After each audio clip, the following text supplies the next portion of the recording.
कितने डॉक्टर्स हैं, doctored videos हैं हाजी साहब? मैं सिर्फ पूछ रही हूं, अगर सदन में राज्य के मुख्यमंत्री एक बयान दे रहे हैं, आप उस पर भरोसा करते हैं कि नहीं करते हैं? फिर इसको आगे बढ़ाएंगे। देखिए, जिस तरीके से जो भाजपा के मुख्यमंत्री हैं महाराष्ट्र के, उनके बयानबाजी और जो उन्होंने सदन में बोला है, हम उसको बिल्कुल भी, वो तो जिस तरीके का डबल स्टैंडर्ड कर रहे हैं, मगर हमने तो वीडियो देखी, हमने वहां के लोगों से भी पता किया। भरोसा करते हैं कि नहीं करते हैं हाजी साहब? सदन में मुख्यमंत्री ने झूठ बोला, आप ये कह रहे हैं? बिल्कुल उन्होंने झूठ बोला। अगर वो सच बोलते तो दंगा किसने किया, कितने दिन से माहौल बनाया जा रहा था औरंगजेब के नाम पर, उनकी कब्र को उखाड़ने के नाम पर, कार सेवा के नाम पर, उन लोगों पर कार्रवाई क्यों नहीं हुई? नितेश राणा और जो उनके टी राजा जो हैदराबाद से सांसद विधायक उनके आते हैं, उन लोगों ने किस तरीके की पूरा माहौल गरमाया, कैसे मुसलमानों को टारगेट करने का काम किया, किस तरीके से वहां पर जो है चादर को जलाया हरे कलर की, उसमें सब चीजें। ये सरकार पूरे देश को कश्मीर बना देना चाहती है। हाजी साहब, मैं सिर्फ ये कहना चाह रही हूँ कि सदन में अगर मुख्यमंत्री ने कोई बात रखी है तो उस बात पर भरोसा कीजिए। इस भरोसे को अगर आप हिलने देंगे तो यही तो चिंगारी लगा देता है। वही हुआ, वही वहां हो रहा है। आप यहाँ खुलकर बैठ के कह रहे हैं मुख्यमंत्री झूठ बोल रहे हैं। सर, उनकी जिम्मेदारी है वहां का लॉ एंड ऑर्डर, उनसे सवाल है, और इसीलिए उनकी जिम्मेदारी भी है। उनका घर वहां पर है, उन्हें पता ही नहीं क्या हो रहा है। जब उन्हें पता था ये भड़काऊ भाषण दिए जा रहे हैं, लगातार मुसलमानों को निशाना बनाया जा रहा है उनकी, तो उन पर उन्होंने क्या करा? सर, यहाँ पर तो कोई और ही निशाना बनता हुआ दिख रहा है मुझे। यहाँ पर तो कौन निशाना बनता हुआ दिख रहा है, वो तस्वीरों में साफ है। आप कह रहे हैं कि कितना निशाना बना, कौन बन रहा है निशाना? यहाँ किसके चिन्ह देख देख कर हमला किया गया? सुनिए मैडम, 2014 के बाद से जो मीडिया है वो एक तरफा दिखाती है। चलिए, 2014 का नैरेटिव भी आ गया। 2014 के बाद नैरेटिव भी बदल चुका है। उनकी भी वीडियो दिखा दीजिए। सर क्या? अच्छा, नहीं, मैं एक बार अजय जी, मैं आ रही हूँ। अजय जी एक बार बोलना चाह रहे हैं, उसके बाद मैं डीजीपी सर दिखाएंगी ना। सर, आपको लग रहा है कि ये झूठा प्रोपेगेंडा है? आपको वो गालियां नजर नहीं आती, भद्दी गालियां जो भारतीयों को दी जा रही थी उन अकाउंट से जिनको फॉलो कर रहे थे ये दंगाई? और वो भारतीय जब गालियां जिन्हें भारतीयों को दी जा रही थी, तो वो भारतीय आप भी हैं, सिर्फ अजय आलोक नहीं है। देखिए मैडम जी, सिर्फ हर्षवर्धन जी नहीं, वो भारतीय आप भी हैं जिनको गालियां दी जा रही हैं भर भर कर। अच्छा सुनिए मैडम, जो हमारे देश के खिलाफ बोलेगा वो मेरा सबसे बड़ा दुश्मन है। लग तो नहीं रहा है सर, लग तो नहीं रहा है, इसके साथ खड़ा हूँ।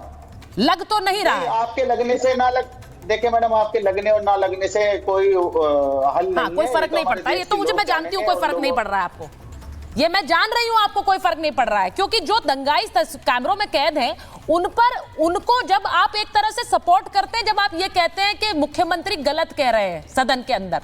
मैं डीजीपी सर के पास एक बार जा रही हूं, फिर हर्षवर्धन जी आपके पास आ रही हूं। डीजीपी सर, मुझे एक बात बताइए, मुख्यमंत्री अगर सदन में ये कहते हैं कि ऐसी कोई हरकत नहीं हुई जिसका हवाला दिया गया, मैं ये मानती हूं कि अगर कोई भी आम नागरिक है वो इस पर भरोसा करेगा और करना चाहिए।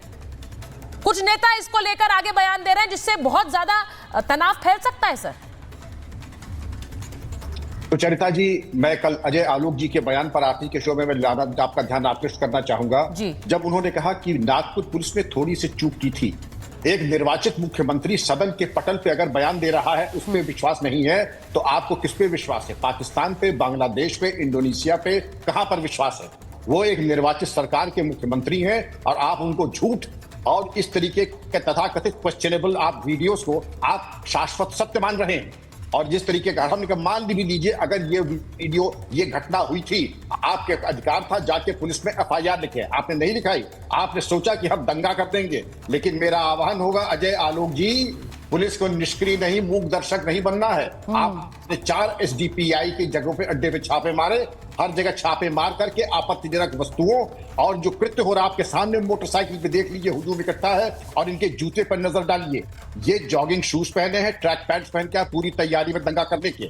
काश मैं तो ये चाहता था कि इनकी सेवा बड़ी कायदे से हो जाती और फहीम और टॉप 10 रिंग लीडर्स को भेजिए झांसी या एटा जेल उत्तर प्रदेश, जहां पर इनकी कायदे से इनकी जो है काउंसलिंग होगी। ये भूल जाएंगे दंगे की स्पेलिंग क्या होती है। जहां पर अभी आप लोग इनको होम्योपैथिक इलाज कर रहे हैं, इसकी जरूरत नहीं है।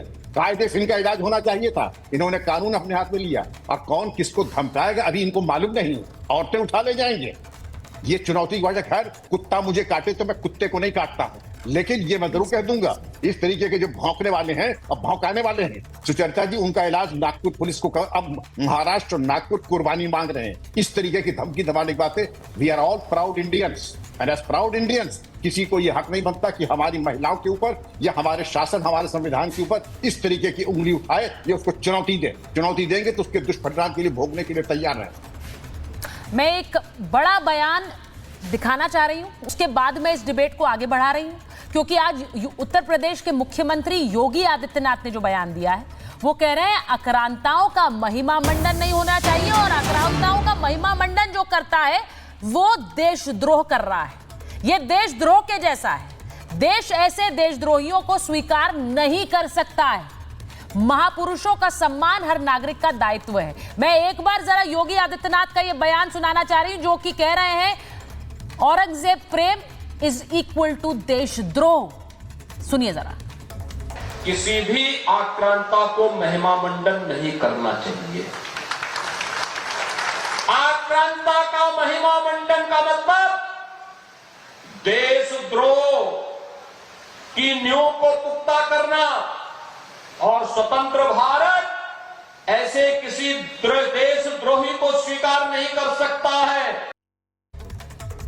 स्वतंत्र भारत किसी ऐसे देशद्रोही को स्वीकार नहीं कर सकता है। अब हर्षवर्धन जी, मैं आपके पास आ रही हूं। योगी आदित्यनाथ के इस बयान को आप कैसे देखते हैं? क्योंकि हम जानते हैं कि जो हिंसा हुई उसके परिप्रेक्ष्य में उसको इस औरंगजेब को लेकर जो हंगामा हुआ, उसकी कब्र को हटाने को लेकर, मजार को हटाने को लेकर जो बयान हुए, उसके बाद ये पूरी हिंसा भड़की, ऐसा कहा जाता है। अब आप योगी आदित्यनाथ के बयान को कैसे ले रहे हैं?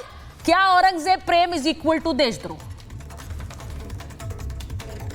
नहीं, मतलब मुझे नहीं समझ में आता कि इस पर कोई चर्चा विवाद के तौर पर क्यों होनी चाहिए। इस पर चर्चा तो ये होनी चाहिए कि हाँ, अगर कोई इस देश में, इस देश की संस्कृति पर जिसने हमला किया, जो एक क्रूर आक्रांता के तौर पर जाना जाता है, उसकी विरासत की बात कैसे कोई कर सकता है? तो जाहिर है अगर ऐसे क्रूर आतंकी व्यक्ति के साथ कोई अपना रिश्ता जोड़ रहा है तो वो देशद्रोह जैसा ही। दुर्भाग्य ये है कि आज तक अबू आजमी पर समाजवादी पार्टी ने कोई कार्रवाई नहीं की।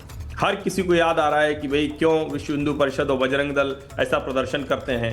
अब तो फहीम शेख पकड़ा गया है, अब वो जो घटनाएं सामने आ रही हैं वो पकड़े जाएंगे और उनके खिलाफ कार्रवाई भी ठीक से होगी, क्योंकि देवेंद्र फडणवीस जरा सा भी कमजोरी करेंगे मुझे नहीं लगता है। लेकिन सवाल ये है कि क्या राजनीतिक दल इतने गंभीर मसले पर राजनीति छोड़कर मूल मुद्दे पर जाने को तैयार हैं? इस पर बहस हो सकती है कि उसकी कब्र पड़ी रहे या ना रहे, और कब्र रहे भी तो उसकी कब्र पर कोई फूल डालने और कोई वहां इबादत करने तो जाने वाला नहीं है, और जा रहा है तो वो तो खतरनाक है। ऐसे में ये मांग अगर उठ रही है कि उसकी कब्र नहीं होनी चाहिए, कोई कहता है कि उसके जो भी पाप हैं, उसने जो जो आतंक मचाया है, जिसने जितने मंदिर तोड़े हैं, जितने टैक्स लगाए, जितने गैर मुसलमानों और मुसलमानों के साथ भी जो अत्याचार किए, उसकी फहरिस्त डाल दीजिए। तो इस पर बहस हो सकती है।